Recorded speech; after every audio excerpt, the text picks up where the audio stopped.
Olá pessoal, tudo bem? Estamos de volta com mais um vídeo e nesse vídeo de hoje eu queria falar com vocês sobre este livro que eu acabei de ler, A Mente de Cristo, Conversão e Cosmovisão Cristã, da Norva Braga. E como eu gosto muito de falar sobre cosmovisão, sobre essa perspectiva, da realidade do Evangelho que alcança todas as áreas da vida, eu queria gastar um tempinho falando sobre as ideias que foram tratadas nesse livro.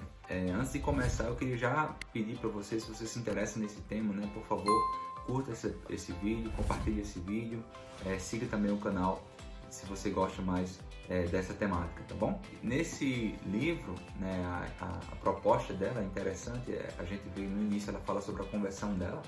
Ela é doutora em letras, francês. Eu achei muito interessante a perspectiva dela, como Cristo alcançou a vida dela, o meio que ela estava inserido, como o cristão no meio acadêmico ele é menosprezado, a visão cristã, e ela trata isso de uma forma bem interessante. Uma coisa muito boa de se falar de quão foi prazeroso para mim ler o texto, no sentido de um português claro, um português bonito. E normalmente a gente que lê livro de traduções, a gente vê de um brasileiro escrevendo com qualidade. Esse material é muito bom. E aí ela fala sobre a questão de como ela compartilhava sobre a fé para as outras pessoas e como Deus a ensinou nesse tempo.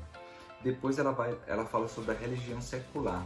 O que eu achei interessante disso é a realidade do esquerdismo, principalmente de onde ela vem, de um contexto acadêmico que é bastante influenciado por isso. Ela consegue refletir e dialogar a partir de uma crítica contra o esquerdismo, contra teorias marxistas, teorias que querem calar o cristianismo, a favor de aborto, vários pontos, tratando sobre questões de homofobia, o discurso realmente da homofobia, como isso se dá, a partir de uma perspectiva da nossa realidade brasileira.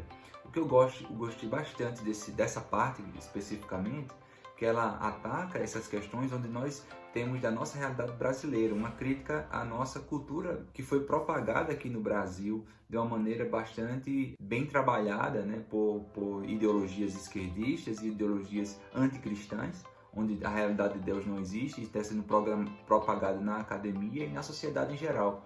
E ela traz uma reflexão muito forte e realista dessa parte. E é uma parte considerável do livro, onde ela trata muitas questões disso, sobre machismo, sobre aborto, a teologia liberal, que é justamente no próximo ponto, pedofilia, infanticídio indígena, racismo. Então são questões bem atuais que traz uma reflexão sobre isso. E aí na segunda parte disso ela fala sobre o secularismo religioso, que é questões de gnosticismo, ortodoxia, a lógica da fé, como aplicar a fé. Entra-se muito a questão de teologia liberal, pessoas que tentam maquiar o evangelho, e como é que nós devemos refletir e tratar isso aí de uma maneira clara a partir de uma visão bíblica. Então foi muito importante essa parte também. Eu estou dando um resumo bem pequeno, do que na leitura do livro você vê de uma maneira bem excelente o cuidado que ela tem de falar sobre essas temáticas de uma maneira abrangente e que traz pano de fundo para você pesquisar mais também. Eu já anotei várias indicações aqui do que eu quero já pesquisar a partir desse livro. E por fim, a terceira parte se chama o Antídoto, basicamente a perspectiva do reino de Deus, do Evangelho, como dialogar a realidade que eu sou pecador, mas eu fui salvo em Cristo também. Ela começa falando essa questão dos dois extremos, da realidade do meu pecado enorme, mas estamos em Cristo e fomos salvos por Ele. Uma história muito bonita que eu queria só frisar aqui é a história de uma jovem que estava com a doença terminal, e ela pede para ser enterrada, conversando com o pastor sobre o seu funeral, pedindo algumas canções, algumas coisas. Ela pede para o seu pastor enterrar ela com um garfo na mão. E o pastor fica curioso e pergunta por quê. Ela diz, não, porque na nossa casa, quando a gente está tendo uma refeição, nossos irmãos com os nossos pais, o nosso pai sempre fala, crianças, garfos apostos, levante seus garfos, porque vem aí a sobremesa, tá vindo algo bom para eles. Então vinha um bolo de chocolate, uma torta de maçã, algo desse tipo. E ela queria que quando as pessoas fossem ver ela no caixão com um garfo na mão, perguntassem e o pastor dissesse para eles que ela estava dizendo com isso que o melhor estava chegando, né? A morte não é o fim. Ela até lamenta a morte de um cientista ateu que não pode ter essa esperança, ele não tem essa esperança do porvir, né? E aí ela fala sobre os meios de graça, sobre a escritura, a importância da temática da escritura. Fala também da história da maternidade dela, que ela perde um bebê, e ela conta sobre como isso flui, né? Como se dá essa história dela.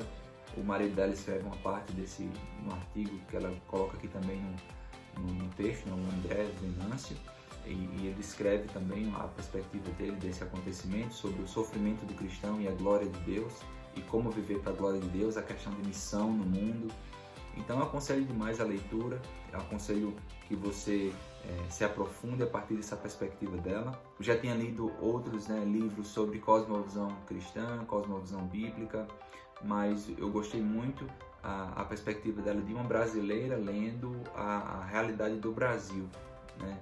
Lendo nisso, né, que nós estamos sem perder a graça do Evangelho, a importância da palavra de Deus em tudo isso, em transformação de cultura ou em agir na cultura, mas que seja tudo isso para a glória de Deus e não para nós mesmos, e não colocar as prioridades no lugar errado, tá? Então aconselho demais a leitura desse livro e que Deus abençoe vocês. A gente se encontra no próximo vídeo. Um abraço.